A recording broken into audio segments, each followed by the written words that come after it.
If you're more concerned about the proximity to different attractions and amenities, this video is not for you. We're going behind the scenes and answering the tough questions that people are scared to answer about neighborhoods. Up next, how to research neighborhoods like a pro before you sign that purchase contract. So hang on.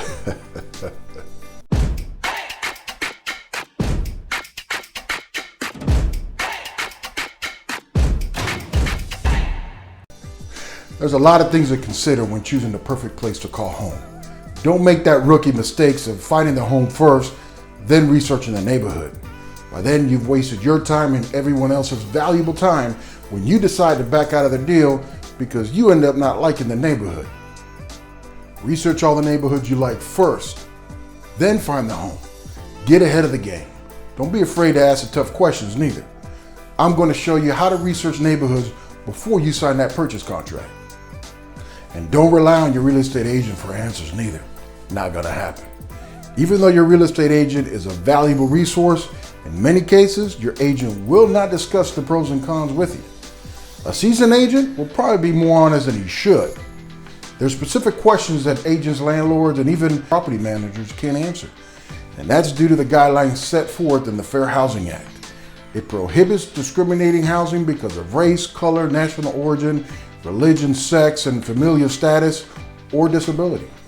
Beyond references to these protected classes, an agent or landlord is prohibited from steering a person towards or away from specific properties and neighborhoods based on one of the defined classes of the Fair Housing Act. And that's why agents won't answer questions like which neighborhood has the lowest crime rate. Intentionally or not, that can be construed as an indirect reference to the racial makeup of a neighborhood. If you want to know the real crime stats of a neighborhood, you'll need to look it up yourself. Buying a house with bad neighbors is one thing, but buying a house in a questionable neighborhood is totally another. Check the National Sex Offender website. It's managed by the Department of Justice, the FBI. You'll be able to search the latest information from all 50 states, including District of Columbia, Puerto Rico, Guam, and even numerous Indian tribes for the identity and location of known sex offenders. Use online sources such as City Protect, Area Vibes, or Neighborhood Scout to get the feel of property and crime rates at the neighborhood, city, and zip code level. If you really want to know the truth about a neighborhood, ask a law enforcement officer. If you can't find one willing to discuss the crime rate with you, just go to their local agency website. It's simple to use, easy to read maps and statistics. Now keep in mind that crime stats and neighborhood stability are a double-edged sword. Less desirable areas may have lower rents and home prices, making it cheaper to live there, but it may also come at a greater risk of property damage or theft, which gives you higher auto and home insurance rates. Just remember to keep the data and content when comparing community population density. There's no such thing as a 100% safe city or neighborhood. Often you don't have to travel far to find different conditions, so your choice may not impact your lifestyle or commute time. Desirable and undesirable community and neighborhoods are often separated by nothing more than a park, a major road, or industrial zone. Looking at pictures of a neighborhood or talking to a real estate agent won't necessarily give you the full story of what you could expect. However, boots on the ground is a great way to explore a neighborhood. Visit each community at different times of the day. Weekends and nights, those are the storytellers. Make sure you look for signs for safety and stability. Things like, are the yards well kept? Do you see signs of neglect or vandalism? Or maybe boarded up buildings, trash laying around, graffiti? See if you see a lot of people out and about, or does it feel abandoned? If no one's out on the street after dark, that's not necessarily a bad sign. But if people are outside walking, running, or biking, that's a strong sign they feel safe. Don't be intimidated to speak with the neighbors. They'll be more than happy to gossip and tell you the complete truth about the neighborhood and the sellers. Researching schools and daycare near your favorite neighborhood. As parents, we often face an uphill battle when moving to a new area or even returning back to work. Most parents don't have the luxury of parental leave benefits. Others can't find enough space in their office for their kids.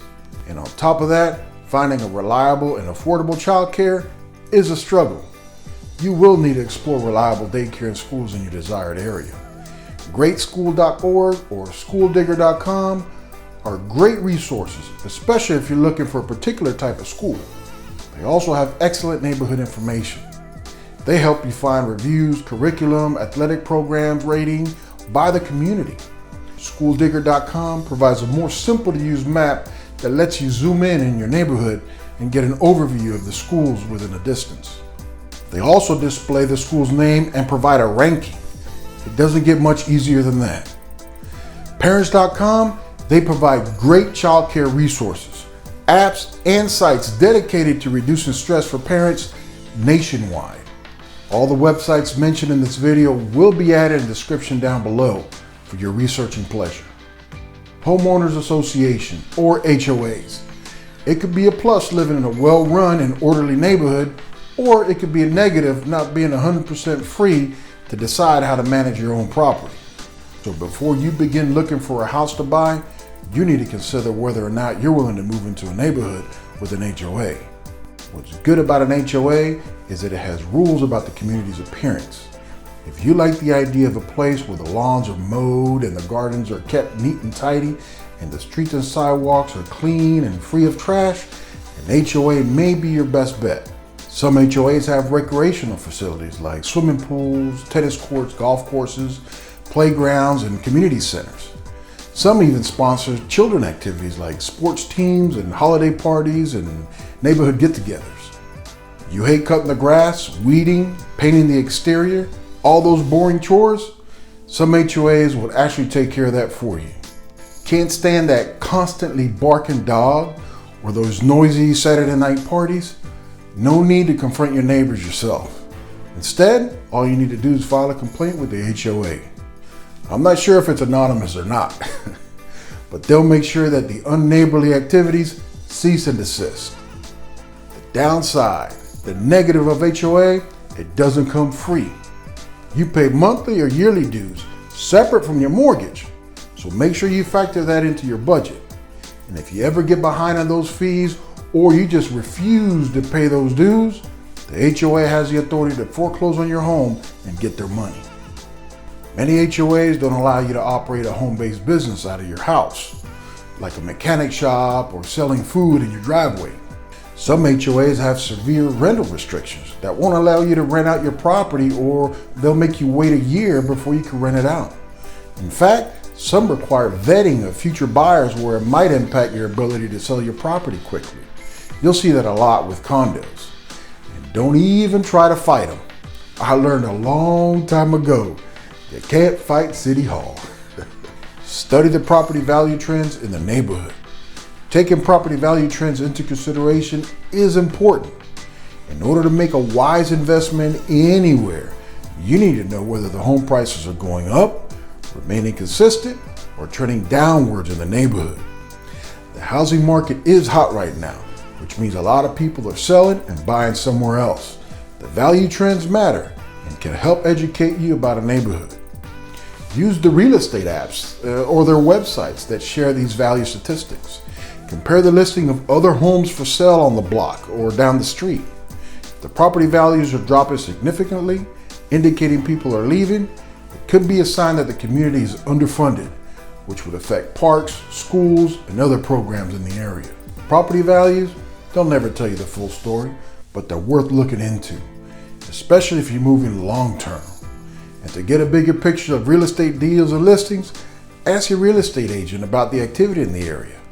Your agent will be able to provide you with more accurate analysis of what's really going on. To find out what's really going on in a neighborhood, get on the community internet groups like Facebook Neighborhood or apps like Neighbors, Nextdoor, Yelp. There you can find answers to all kinds of questions. And while you'll have to sort through some of the unpopular opinions, and you know every group has them, you'll definitely get a better sense of community from exploring these internet groups. Go ahead and keyword search with any group new to the area, and you'll read all the past conversations to find out what's up with the what's up. Conduct an aerial view of the surrounding areas of the house you like. See what's connected to the backyard or who your neighbors are. Do they have a utility shed in an open field with a bunch of junk cars? Is there a major roadway with a dangerous curve behind your house? Or maybe there's not enough backyard for that pool you want. Tools like Google Earth and Maps is the easiest way to get a satellite view of any house or neighborhood. The only bad part about Google Earth is that it allows anyone to view nearly any part of the world. In other words, you'll end up spending most of your time visiting other countries on Earth, creating vacation virtual trips. You can fly down from outer space and zoom down in the street in Italy. Google Maps is a more powerful local tool that you'll probably end up using more. I'm pretty confident that with the information I mentioned, you'll be able to research any neighborhood effectively like a pro and put together a pretty clear picture of whether you'd be happy in that new neighborhood or not. Please like and subscribe so you get notified on new videos. And if you do subscribe, comment down below. Let me know if you have anything to add. And remember, you're moving to the Tampa Bay area, Vinny's got your back.